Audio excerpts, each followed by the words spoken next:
करूं। उसने मन रूपी मित्र को छोड़ दिया और उनके सद्गुरु जो भगवान कृष्ण थे उनको मित्र बना लिया। वो जैसा कह रहे थे बस चालू हो गया काम। अब जैसा उन्होंने कहा मन का नहीं सुना। मन कहा रहते लोग मरेंगे क्या होगा, अपने परिवार के लोग मारे जाएंगे, अपने परिवार है। मन तो मित्र था लेकिन नहीं, मन मित्र को छोड़ दिया और सतगुरु से मित्रता कर लिया तो अर्जुन अपनी मंजिल को प्राप्त कर लेता है। यही हाथ सबका है। बोलिए प्रेम से गुरुदेव महाराज की। लेकिन ये काम आसान भी नहीं है। ये काम आसान नहीं है कि मन मित्र को छोड़ दे। ना जाने कितने दिनों की मित्रता है। तो कहते हैं ज्यादा दिन की मित्रता छोड़ी नहीं जाती है। मन की मित्रता है भाई। दुनिया के जो मित्र होंगे इसी जन्म के होंगे। और मन कब का मित्र है? ये जन्म जन्मांतर का मित्र बना हुआ है, इसलिए जल्दी छोड़ा। छोटा सा भजन समझेंगे। पर वृंदावन बिहारी लाल की तो से अर्ज करूं सामरिया, मोह से मन नहीं जीतो जाए। तो से अर्ज करूं सामरिया, मोह से मन नहीं जीतो जाए। तो से अर्ज करूं सामरिया, मोह से मन नहीं जीतो जाए। तो से अर्ज करूं सामरिया, मोह से मन नहीं जीतो जाए। मन मेरा ये चंचल घोड़ा, मन मेरा ये चंचल घोड़ा, मन मेरा ये चंचल घोड़ा, मन मेरा ये चंचल घोड़ा। सत्संग का माने नहीं कोड़ा, सत्संग का माने नहीं कोड़ा। पल पल में ही निराय, तो से अर्ज करूं सामरिया, तो से मन नहीं जीतो जाए। तो से अर्ज करूं सामरिया, तो से मन नहीं जीतो जाए। कहते हैं कि मन चंचल घोड़ा की तरह सत्संग का कोड़ा मानता नहीं। अर्थात सत्संग की जो बातें समझाई जाती हैं इसको मन मान लेता है क्या? मानता है? मान लेता तो मन ने कब का आनंद मन हो गया। लेकिन ये मानता, ये अपने अनुसार चलता है, जैसा कहता है वैसा। सत्संग का कोड़ा नहीं मानता। पल पल में ही नहीं है। कहता हूं इधर दौड़ता है। छोटे छोटे घोड़े के बच्चे को देखना किधर किधर दौड़ते रहते हैं। ऐसे मन कि मन हाथी नहीं काबू मेरे, मन हाथी नहीं काबू मेरे, मन हाथी नहीं काबू मेरे, मन हाथी नहीं काबू मेरे। नाय धोए सिर धूर बिखेरे, नाय धोए सिर धूर बिखेरे। मावत को भी नीचे गिरे, मावत को भी नीचे गिरे। जरा नहीं भय खाए, तो सो अर्ज करूं सामरिया, तो सो मन नहीं जीतो जाए। तो सो अर्ज करूं सामरिया, तो सो मन नहीं जीतो जाए। ये मन हाथी के समान है, नहाए धोए सिर दूर बिके। हाथी नहाता धोता है और जब नहा धोकर गंगा से आगे बढ़ता है तो रेत सूंड से भर भर कर अपनी पीठ में डाल देता है। क्या डाल देता है?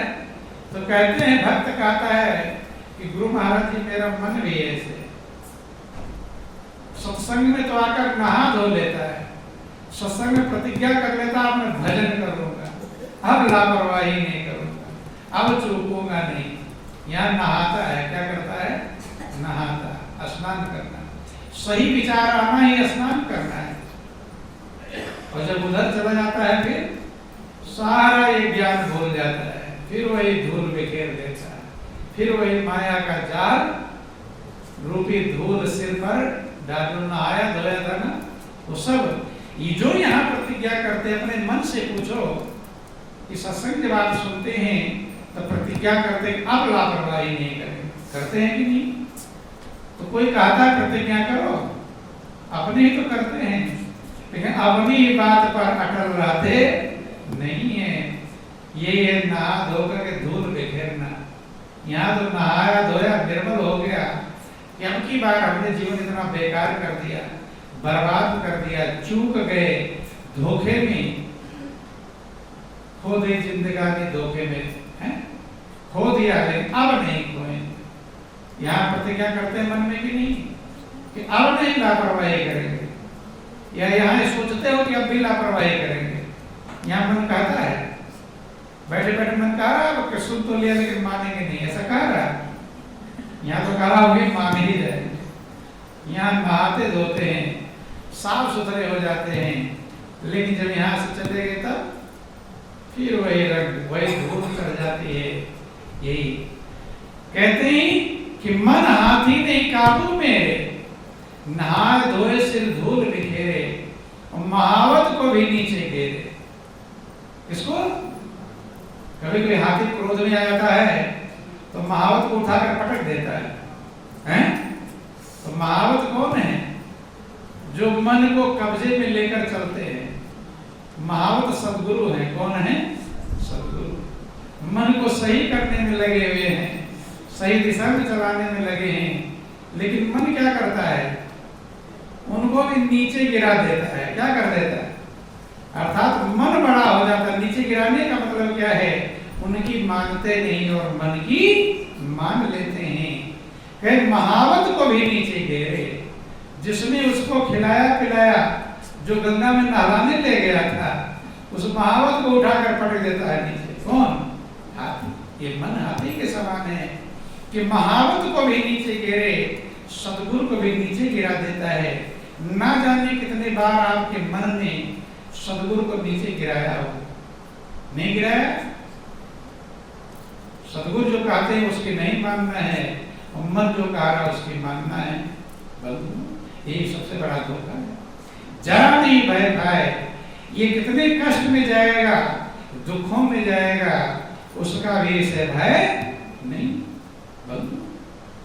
कि कैसे राखूं मन को बस में, कैसे राखूं मन को बस में। ये तुलसीदास ने अपने गुरु नरहर दास से प्रार्थना किया था कि हे गुरु महाराज जी, मेरा मन काबू में नहीं।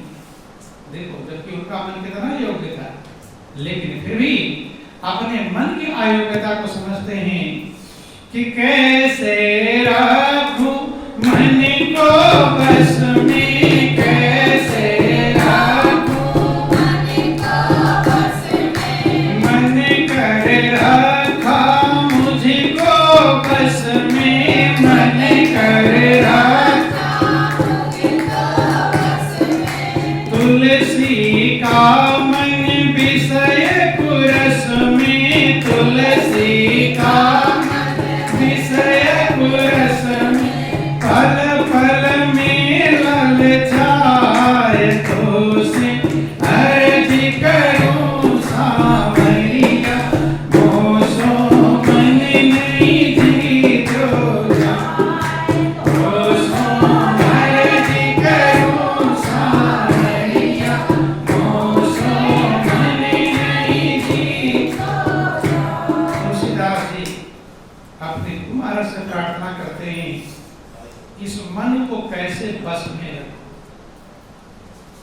मैं कैसे बस में रखूं, इसने मुझको बस में रखा है, बस में कर रखा है।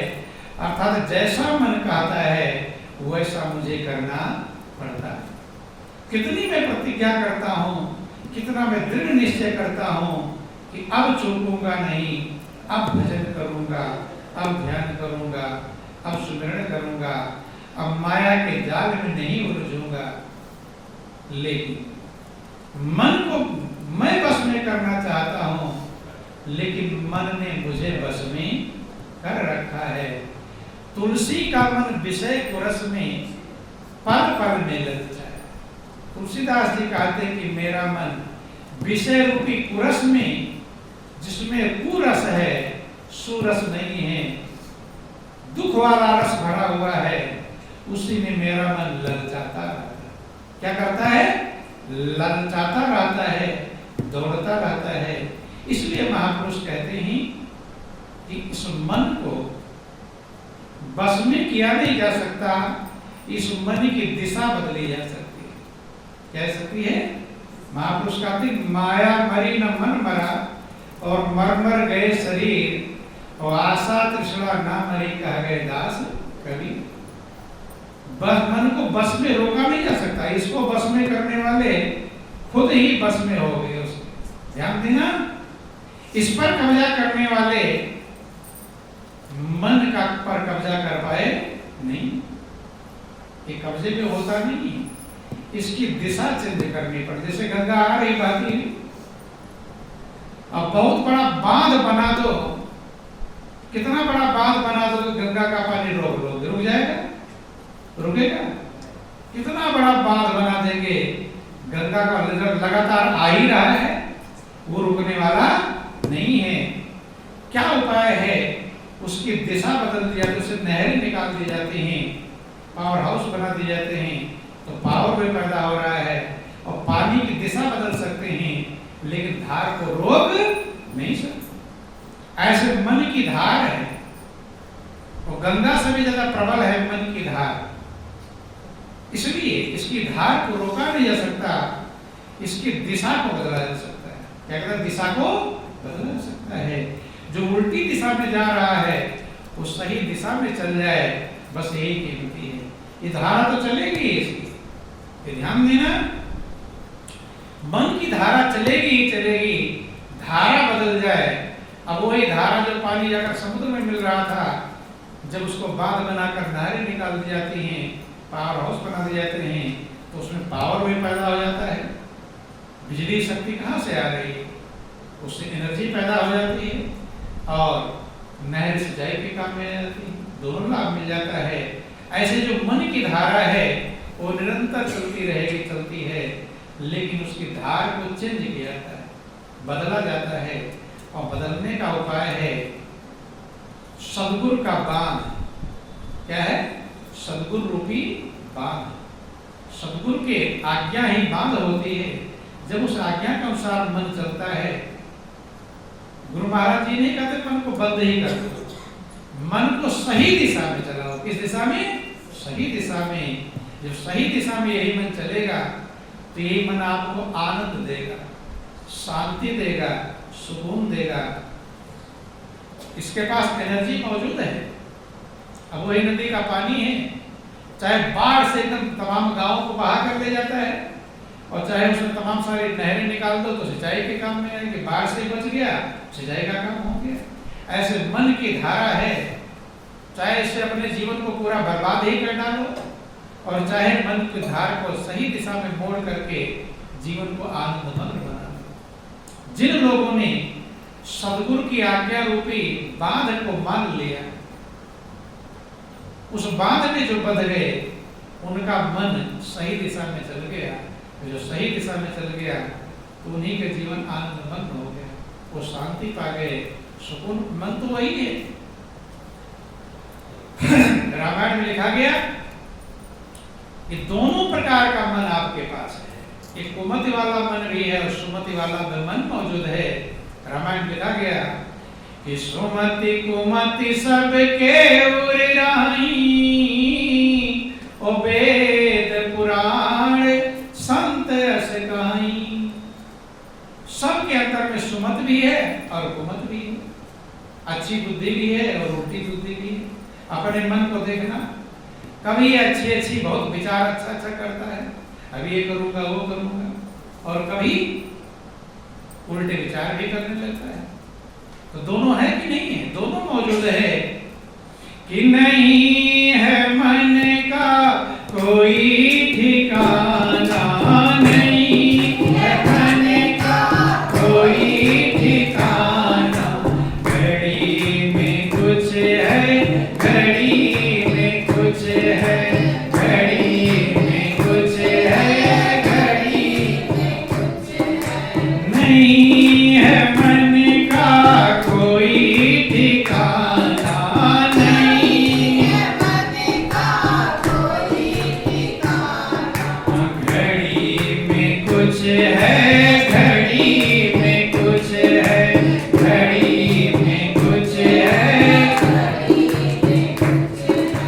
कभी न धोखे में इसके आना, कभी न धोखे में इसके आना, घड़ी में कुछ है, घड़ी में कुछ है, घड़ी में कुछ है, कभी तो ये है गगन में चढ़ता, कभी तो ये है गगन में चढ़ता, कभी है पाताल में उतरता, कभी है पाताल में उतरता, कभी है मूर्ख कभी सयाना, कभी है मूर्ख कभी सयाना, घड़ी में कुछ है, घड़ी में कुछ है, घड़ी में कुछ है, घड़ी में कुछ है। ये मन को गौर करते रहने से अपने मन पर ध्यान दिया, कभी ये मन है गगन में चढ़ता, गगन का मतलब अच्छे अच्छे, अभी ये कर डालूंगा, अभी ये करूंगा, अभी ये करूंगा, सबका मन कहता है अच्छा अच्छा, और कभी ये पाताल में उतरता, कभी ये तो उल्टे कर्म में कूद जाता है, गड्ढे में गिर जाता है। तो महापुरुष कहते हैं कि कभी ये मन है गगन में चढ़ता, और कभी है पाताल में उतरता, और कभी है मूर्ख कभी सयाना, और घड़ी में कुछ है, घड़ी में कुछ नहीं। कभी मूर्ख बन जाता है, क्या बन जाता है? मूर्ख बन जाता है बंधु, और कभी सयाना बन जाता है। कभी कभी आप अपने मन को देखना तो लगता है कि बहुत बड़ा होशियारी वाला हमने काम किया, और कभी कभी लगता है बहुत बड़ा मूर्खता वाला काम है। तो कभी मूर्ख बन जाता है, कभी होशियार बन जाता है, कभी आकाश में चढ़ जाता है, अच्छे अच्छे विचार आने लगते हैं, कभी उल्टे। तो इसलिए महापुरुष कहते हैं कि ये मन कब किसको गड्ढे में गिरा दे कुछ भरोसा नहीं, कि ये भूत है इसके बस करने की, ये भूत है इसके बस करने की, गुरु से मिलती है असल युक्ति, गुरु से मिलती है असल युक्ति। महापुरुष कहते हैं भूत के समान, तो भूत सुख देता है कि दुख देता है? क्या करता है? दुख ही देता, डराता है। महापुरुष कहते हैं भूत के समान है। वे कहानी आपको सुना दे किस प्रकार से मन है। एक बोलो वृंदावन बिहारी लाल की, ध्यान देना। एक संत सेठ जी को समझाया करते, सेठ जी जीवन बीत जा रहा है, कुछ भजन भक्ति कर लिया करो। तो कभी कभी वही कहा गया, पूर्व जन्म के पाप से हर चर्चा न सुहाए, और जैसे ज्वर के उदय से भूख विदा हो जाए। ज्यादा पाप सवार रहता है तो मनुष्य को भगवान की भक्ति अच्छी लगती नहीं। जैसे बुखार खूब चढ़ जाए तो भोजन अच्छा लगता नहीं। जब संत कहते सेठ जी कुछ भजन भक्ति भी कर लिया करो, कहते फालतू काम के लिए मेरे पास टाइम नहीं है। क्योंकि भजन ही फालतू काम है। और जो भजन में जाते होंगे दुनिया वाले उन्हें पागल ही कहते हैं, कहते हैं कि नहीं कहते, फालतू वाला काम है। बोलो वृंदावन बिहारी लाल की जय। तो सेठ जी कहते फालतू काम के लिए मेरे पास टाइम नहीं। लेकिन संत का नियम है, वो एकदम लास्ट तक प्रयास करते, अपने प्रयास में कभी फिर मिलते, कभी फिर समझाते, फिर मिलते समझाते। अब बार वही कहा, करत अभ्यास से जड़मत हो सुजान और 80 आप जानते सिर पर प्रत निशान। जब संत बार बार कह रहे हैं, सेठ ने विचार किया, संत बार कहते हैं, उन्होंने कहा महाराज क्यों बार परेशान हो?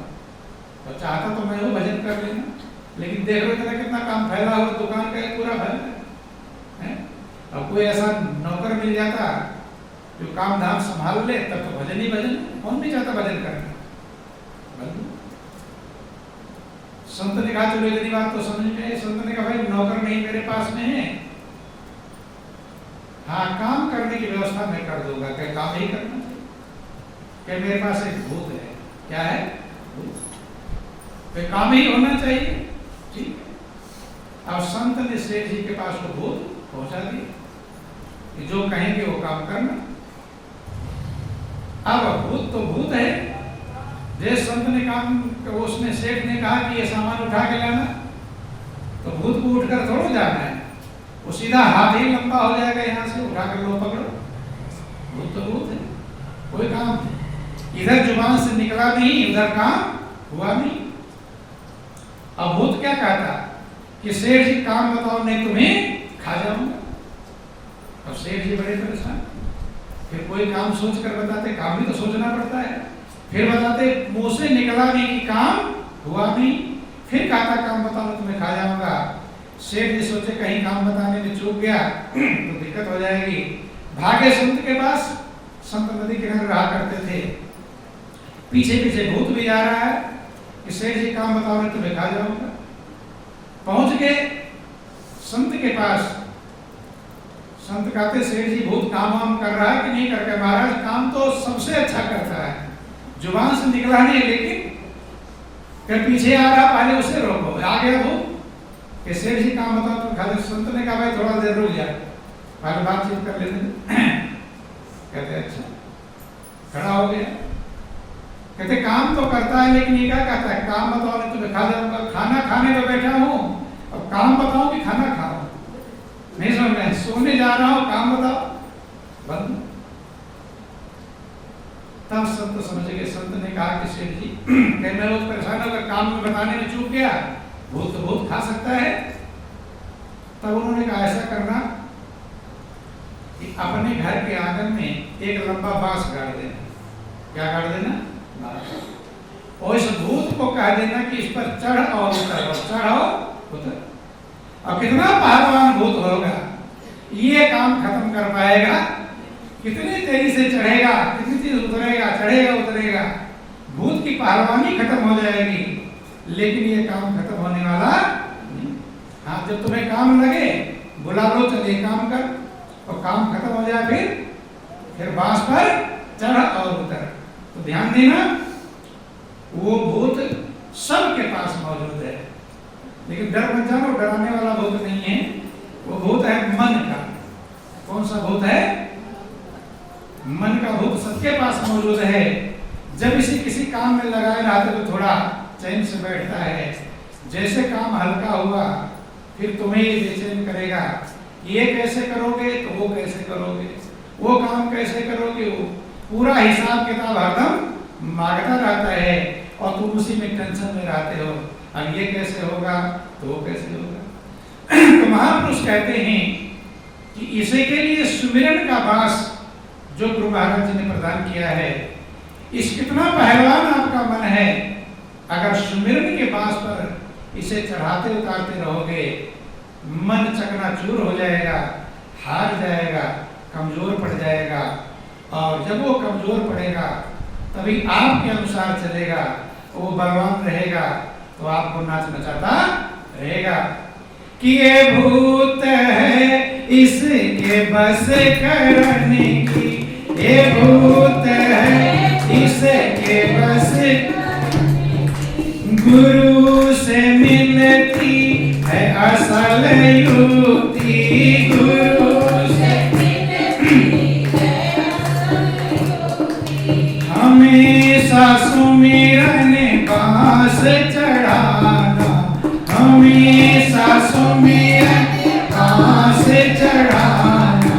घड़ी में कुछ है, घड़ी में कुछ है, घड़ी में कुछ है।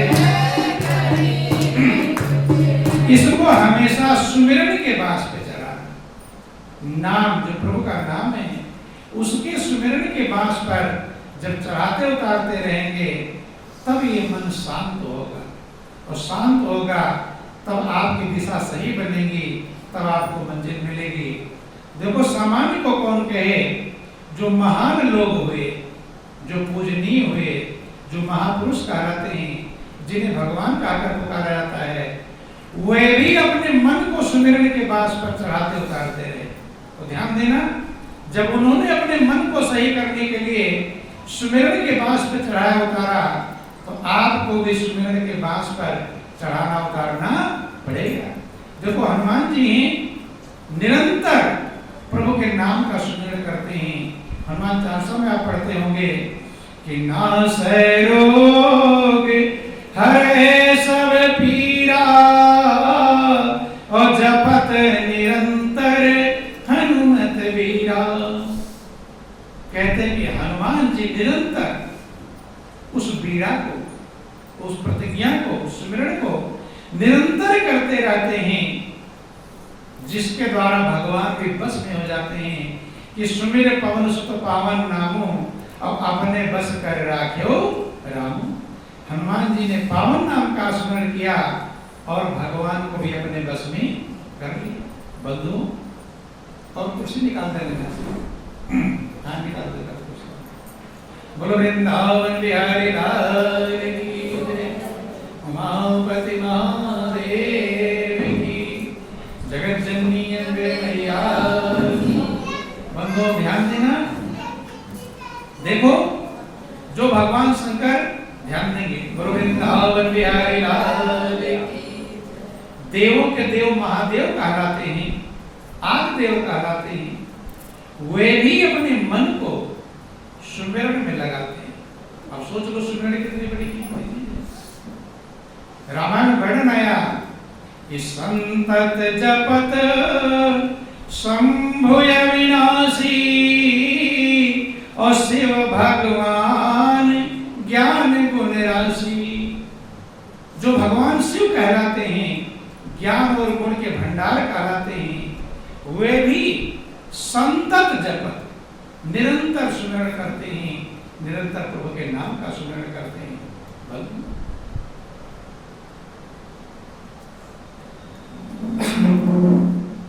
रामायण में तमाम जगहों पर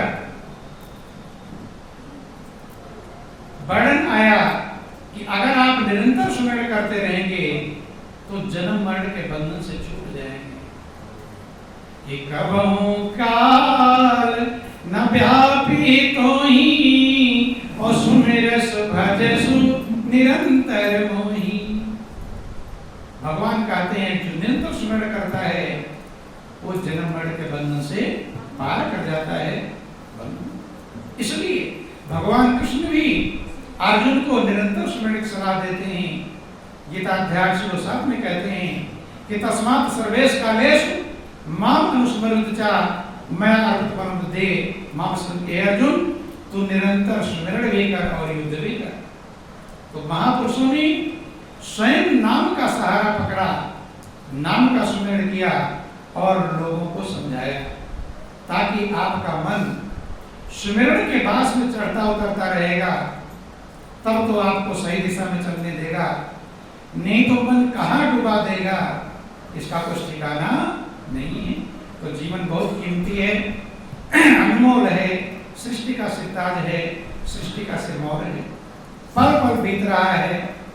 बंधु गुरु नानक भी कहते हैं कि उठत बैठत सोवत जागत नाम, और कह नानक सद गए तिनके सब काम। उठते बैठते सोते जागते निरंतर नाम का सहारा पकड़ना चाहिए, क्योंकि के नाम में बहुत बड़ी पावर छिपी है। एक ही उपाय है शब्द ब्रह्म का, प्रभु के नाम का, जो मन को सही दिशा में ले जा सकता है। अन्यथा बड़े बड़े ऋषि मुनि भी अपने मन को सही कर पाए नहीं। तो इसलिए अगर मन को सही दिशा में चलाना है तो प्रभु के नाम का स्मरण निरंतर विशेष मजबूती से आपको करना चाहिए। और जब संभालेंगे तो धीरे धीरे, एकाएक तो नहीं कि धीरे धीरे रे मना धीरे सब कुछ होए। और माली सींचे 100 घड़ा तब ऋतु आए फल होए। माली जब पौधे सिंचाई करता है तो गिनता नहीं कितने घड़े मैंने डाल दिया, अभी तो फल नहीं आया। सिंचाई करता रहता है। एक समय ऐसा आता है जब उसका फल प्राप्त होता है। ऐसे मनुष्य जब अपने मन को निरंतर प्रभु के नाम के स्मरण में लगाता रहता है तो एक समय ऐसा आता है जब वो अपने मन को संभाल लेता है, सही दिशा पहुंचा देता है। और यही जिंदगी का लक्ष्य है, यही जिंदगी की कीमत है और वही सबसे बड़ा हितैषी है। भागवत में वर्णन आया कि वो माता माता नहीं है, वो पिता पिता नहीं है, वो भाई भाई नहीं है, वो बेटा बेटा नहीं, पति पत्नी पत्नी पत्नी नहीं है। जो हमें सही दिशा में, प्रभु की दिशा में सहयोग न करे, क्या न करे, सहयोग न करे। जो अपनी प्रिय बंधु को, प्रिय संबंधों को, जिसको भी आप प्रेम करते हैं, उसका अगर सही कल्याण करना चाहते हैं तो उसको प्रभु के चरणों में लगाना ही सही कल्याण है। यही आपका सच्चा प्रेम है, यही आपका सच्चा हित है, यही आपका सच्चा लाभ है। सही प्रेम करते हैं तो श्वास वाला प्रेम अलग है। देखो ध्रुव की मां ने अपने बेटे ध्रुव को सही दिशा में लगाने के लिए जंगल भेज दिया। उसने ये परवाह नहीं किया शेर खाएगा चीता खाएगा। कब जानती है, प्रभु का भरोसा है कि शेर को खाना होगा महल में भी आकर खा लेगा, और नहीं खाना प्रभु की मर्जी नहीं होगी तो जंगल में भी खा सकता नहीं। रामायण वर्णन आया कि वो संपत्ति वो बेकार है जो प्रभु के चरणों तरफ हमें पहुंचावे नहीं। कि जरो सो संपत्ति